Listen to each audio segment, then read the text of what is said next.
The wind screamed across the cliffs of Virelia like a living thing, bending the jagged rocks and whipping dust into the faces of those below. Clouds churned violently above, casting dark shadows over the struggling human colony clinging to the edge of the alien world. The storm was relentless, a harsh reminder that Virelia was not forgiving to the weak or careless. Lieutenant Kyle Ardan moved steadily through the gusting wind, his boots finding hold on the slick, uneven ground. He was calm, almost unnervingly, so even as the storm tried to tear everything around him apart, Kale's eyes, sharp and deliberate, scanned the jagged cliffs. Somewhere up there, amid the chaos, was Dr. Selena Mira. The colony had received an emergency alert. She had been conducting a solo survey of the cliffs when a sudden tremor caused part of the terrain to collapse. Kale knew the cliffs better than anyone. He had walked them countless times, climbing the rocky outcrops to check equipment, to rescue stragglers, and to make sure the colony's fragile buildings did not topple into the void below. But this storm was different. It was wild, almost alive, and it pushed against him with a force that demanded attention. Still, he moved forward, ignoring the wind, ignoring the shaking ground, focusing only on one thing: finding Selene.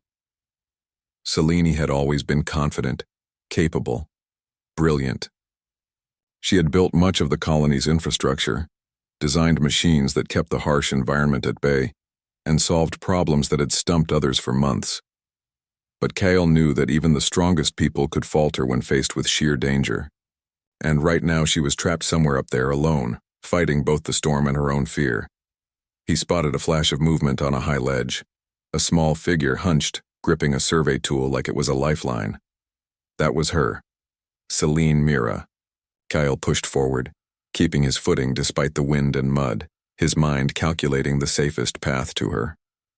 Another tremor shook the cliff, and small stones rained down, bouncing off his armor. He gritted his teeth and moved faster. When he reached the ledge, he could see the panic in her eyes. The storm had torn the support cables from her platform, and the rocks beneath her feet were loose, shifting dangerously. One wrong move, and she could fall to her death. "Selene," Kale called, raising his voice against the wind. "Hold still. I'm coming." Her head snapped toward him, eyes wide with fear. She opened her mouth to speak, but a gust of wind drowned out her words. She tried to move to reach the higher ledge where she could find better footing, but the cliff beneath her cracked, sending a small avalanche of rocks tumbling down. Kale didn't rush. He knew that in moments like this, panic was more dangerous than the storm itself. Instead, he moved carefully, positioning himself between her and the crumbling edge. His arms were outstretched, ready to catch her if she slipped. But he didn't grab her immediately. He didn't take over. He just stood there steady, a wall of calm in the chaos. "Breathe, Selene," he shouted. "Just breathe. You've done this before. You can do it again." Her eyes flicked to him, searching for hope, for a solution. But Kale didn't offer one in words. He offered presence. He offered patience. He offered trust. The wind screamed louder, as if challenging them, testing their resolve. Selene's hands shook as she gripped the rocky ledge. Her mind raced. Every mistake she had made, every failure, every time she had felt weak. She felt the weight of it all now, in the storm, on the cliff, in her bones. She wanted to cry out, to scream, to give up. But Kale was there, not grabbing, not commanding, just holding her space, letting her know she was not alone. "You don't have to do this alone," Kale said, his voice steady. "But you have to do it yourself. I can't move the cliff for you." The words hit her strangely. He wasn't saving her. He wasn't solving the problem. He was letting her see what she could do. And for the first time in hours, maybe days, Selene felt the smallest spark of clarity. She could move. She could survive. She could climb. Her hands dug into the wet rock. She tested the ledge, shifting her weight slowly, carefully, finding the points that could support her. Kyle stayed with her, his eyes never leaving hers, silent encouragement in every breath he took. A rock dislodged above them, tumbling down like a missile. Selene froze. Kale's hand shot out, catching her elbow just in time. "You've got this," he said. I'm right here. It wasn't the words that helped. It was the fact that he didn't take control. He didn't pull her away. He just held her until she remembered what she had almost forgotten, her own strength. Selene swallowed hard. She could do this. She had to. She had survived worse on Virelia. She had faced storms, cliffs, and predators. She had faced the impossible before. She could face it again. Slowly, carefully, she moved her foot to a more stable rock, then another. Kale mirrored her, steadying himself but never taking over. Each step was a victory, a small reclaiming of the confidence she had lost. The storm raged around them, but within that chaos a rhythm formed, a rhythm of movement, of breath, of trust in her own body. Hours, or maybe minutes, time blurred by fear and adrenaline, passed like this. Selene climbed, Kyle beside her, a silent partner in a dance of survival. At one point she slipped slightly, heart leaping, but Kale's hand was there, guiding her without taking control. "You're stronger than you think," he said. Not as praise, not as a lecture, just as fact. Selene nodded, letting the truth of it sink in. She had been relying on others for validation, for help, for guidance, but the real strength had always been within her. Kale's role wasn't to save her. It was to remind her of that truth when she couldn't see it herself. The storm began to ease, the wind losing some of its fury. The clouds still churned above, but the path forward became clearer. Selene's muscles ached, her clothes were soaked and torn, and the cuts on her hands stung. But she was moving, alive, and in control. Kyle glanced at her, a quiet pride in his eyes. Not pride for himself, but for her. He had done his job. He had been the anchor, the presence, the steady hand. The rest, her survival, her courage, her strength, was hers. Finally, Selene reached a ledge that offered more stability, a place where she could catch her breath without fear of falling. She sank to her knees, exhausted but victorious. Kale kneeled beside her, offering water from his canteen. She drank, shaking, tears mixing with rain on her cheeks. You didn't save me," she whispered, voice trembling. "No," Kyle replied. "I didn't. I held you, that's all. You did the rest." Selene looked at him, really looked at him, and for the first time, she saw the quiet power of human resilience reflected in another human being. She had thought strength came from outside, from machines, from rules, from rescue, but it came from within. And sometimes all someone needed was a steady hand, a calm presence, someone who believed in them until they remembered their own power. The storm continued to rage in the distance, but for a moment, all was still. Two humans on a dangerous cliff, battered by nature, yet alive, not because one had saved the other, but because one had reminded the other of her own strength, and that was more powerful than any storm. The storm had passed, but the cliffs of Virelia were still treacherous. Rain-slicked rocks glimmered under the faint light of the moon, and the wind whispered warnings as if the planet itself were testing their will. Selene Mira sat on the ledge, breathing heavily, her hands scraped and bleeding from gripping the rocks. Beside her, Lieutenant Kale Arden remained vigilant, his eyes scanning the surrounding darkness. "You okay?" he asked quietly.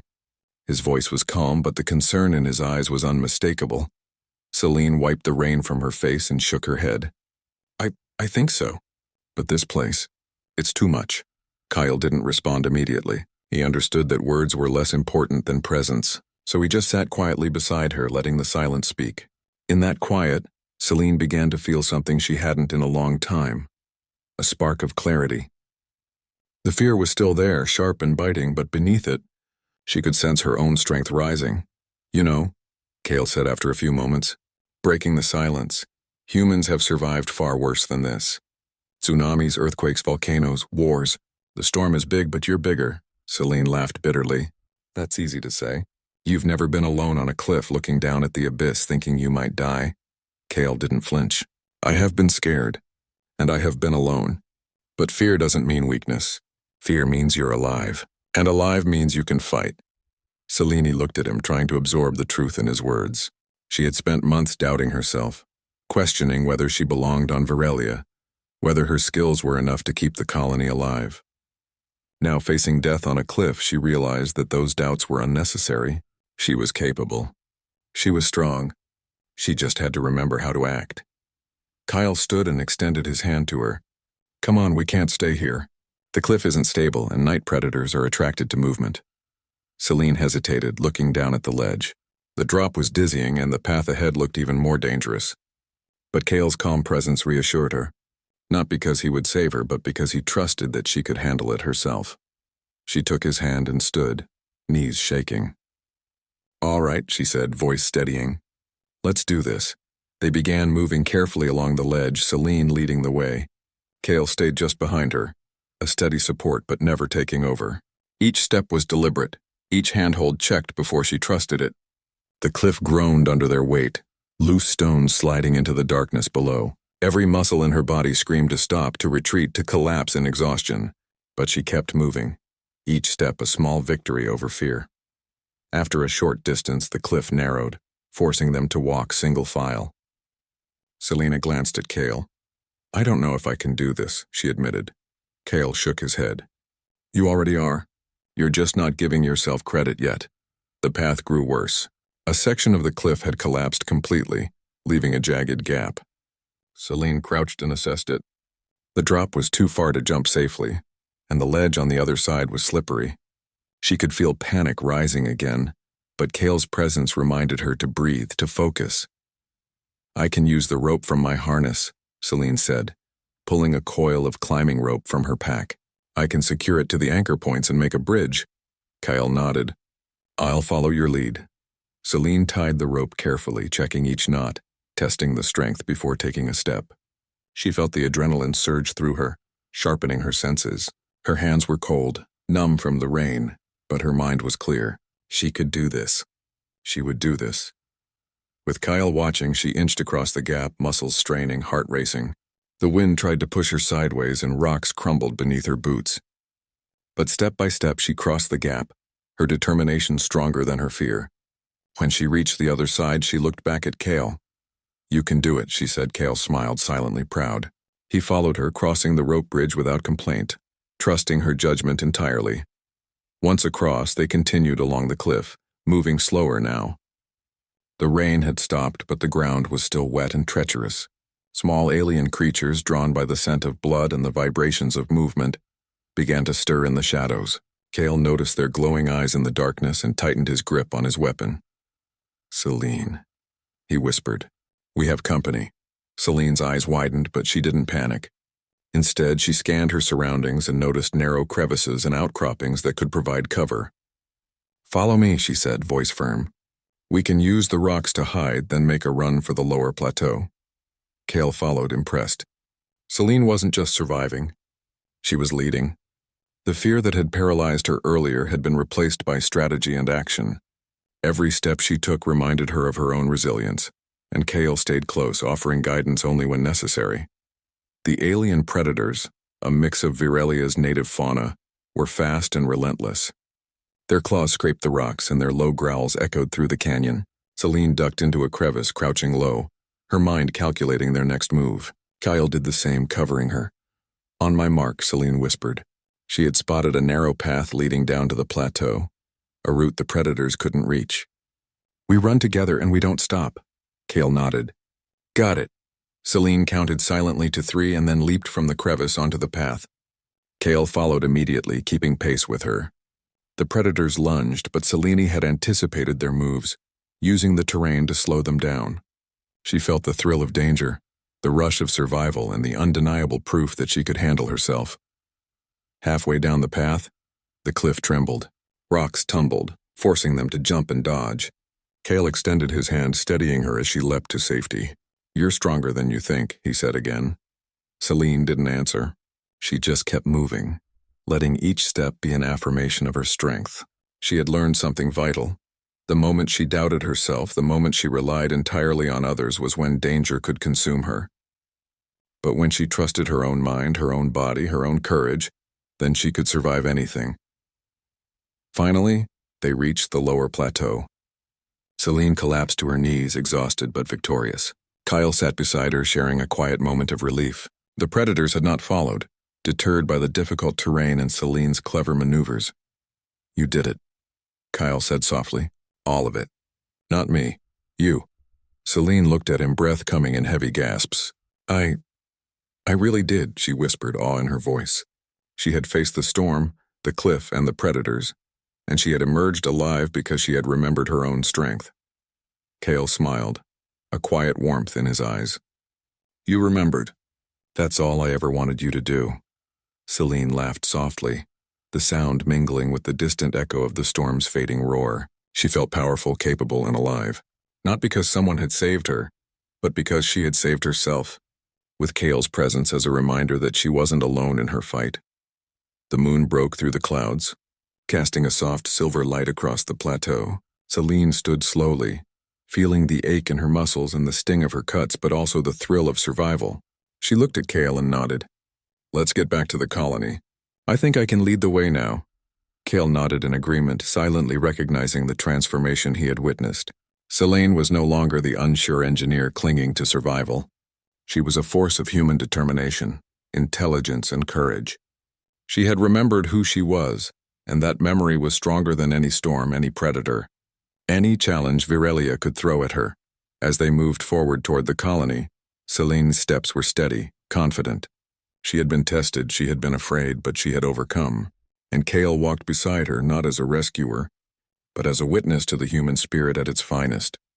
A spirit that could endure, adapt, and thrive. Even in the most alien and hostile world, the cliffs behind them were dangerous, wild, and unforgiving. But Celine no longer feared them. She had faced herself and emerged stronger. And in that she realized the true power of humanity, the ability to rise, to fight, and to remember the strength that had always been within. The morning sun crept over the horizon, casting a pale golden light across Virelia's jagged cliffs. The storm had passed, leaving the world glistening with rain and dew, but the landscape remained harsh, unwelcoming. Celine Mira stood at the edge of the lower plateau, her muscles sore, her clothes torn and wet, but her spirit stronger than ever.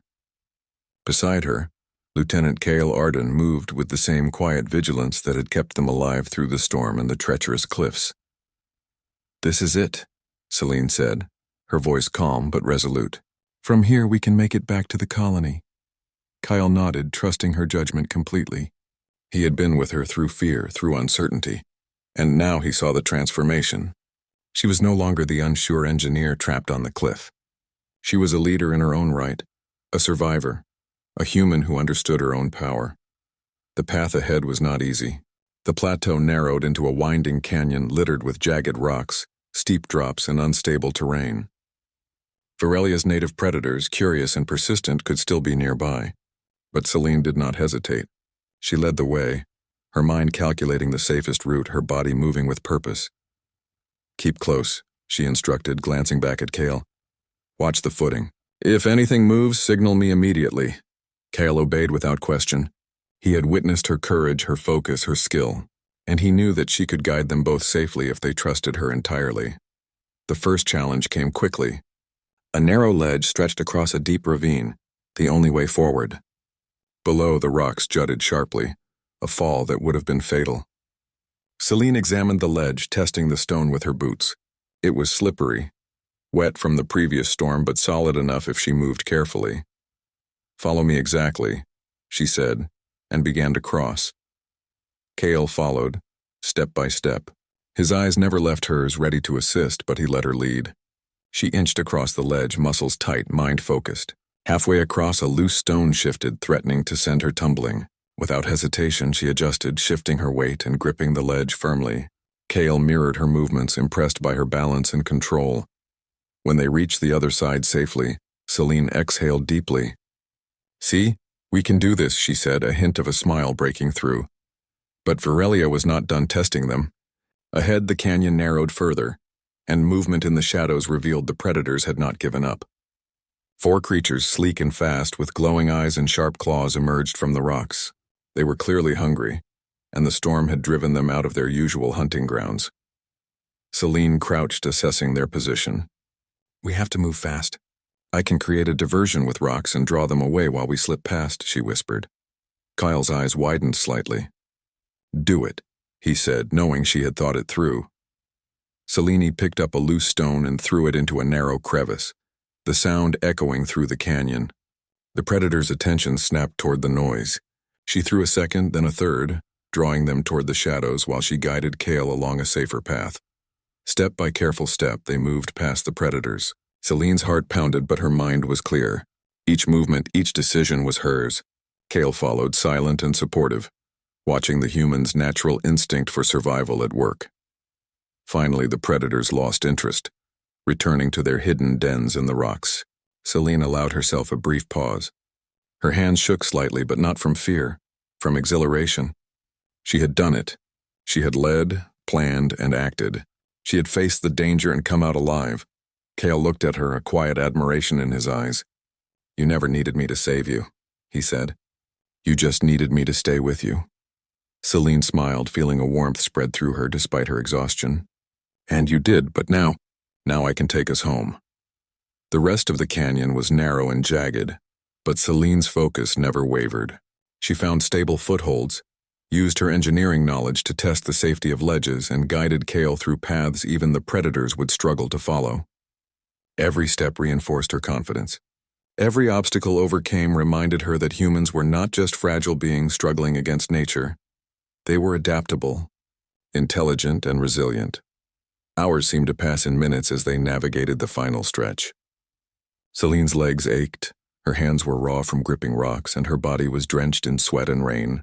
But the sight of the colony in the distance, tiny buildings clinging to the cliffs, the faint morning lights, gave her a renewed surge of energy. They were close. One last challenge remained, a steep slope leading directly into the colony's courtyard. Loose rocks and mud made it almost impossible to descend without slipping. Selene scanned the path, then looked at Kale. I'll go first. Watch my moves and follow exactly. Kale nodded, knowing that she had carefully calculated each step. Selene lowered herself slowly, testing each foothold, moving with precision. Kale followed, matching her pace exactly, trusting her guidance. Halfway down, a small rock gave way, sending a shower of stones crashing below. Kale steadied her with a gentle hand, not taking control, just providing the support she needed.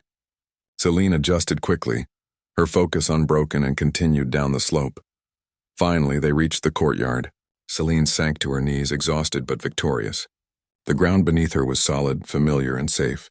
Kale crouched beside her, offering water and a hand to steady her. You did it, Kale said softly. Every step, every decision. You did it all. Selene looked around at the colony, at the people beginning to stir as they noticed the storm had passed. She realized something profound. It had not been Kale's strength that had saved her. It had been her own. He had held her through fear, yes, but he had never carried her. He had reminded her of what she already possessed. I remembered, she whispered. I remembered who I am. Kale smiled, the faintest of proud nods. That's all anyone can ask for. The colony workers began to gather near the edge, worried faces softening as they saw Selene and Kale emerge. Children peeked from behind their parents, inspired by the bravery they had witnessed. Selene felt a surge of human pride, not for herself alone, but for what humans could achieve when they faced impossible odds. One of the engineers approached, carrying supplies. We feared the worst, he said, voice trembling. But you made it, both of you. Selene smiled, shaking off the mud and rain. We made it because we trusted each other. And because I trusted myself. Kale placed a hand on her shoulder. And that's the point. Humans survive, not because we are invincible, but because we can find strength we didn't know we had, especially when someone stands beside us. Selene's eyes met Kyle's, and she nodded. That quiet understanding, the unspoken bond forged in the storm, on the cliff through fear, was more powerful than any weapon, more enduring than any technology. Humans had survived Virelia's storm because they were capable, intelligent, and resilient. And sometimes all it took to remember that was a steady hand beside you. The colony cheered as Selene and Kale returned. They had faced the storm, the cliffs, the predators, and survived. But more than survival, they had shown what humanity could achieve. Courage, ingenuity, and unwavering spirit. Selene looked out over the cliffs, sunlight glinting on the jagged rocks. She remembered the fear, the panic, the doubt. And she smiled. She had faced herself, embraced her own strength, and emerged stronger. Kale stood beside her, silent but proud. "You didn't need saving," he said quietly, echoing what she already knew. Selene nodded, feeling a warmth deep in her chest. "No," she said. "I just needed to remember my own strength. And you helped me do that." The wind of Virelia whispered around them, but it no longer felt threatening. It felt alive, like the planet itself recognized their triumph. Selene had remembered her power. She had reclaimed it fully. And in that moment, she knew that humans, fragile, determined, intelligent humans could face anything, rise above it, and inspire the generations that followed. And that was a triumph far greater than survival.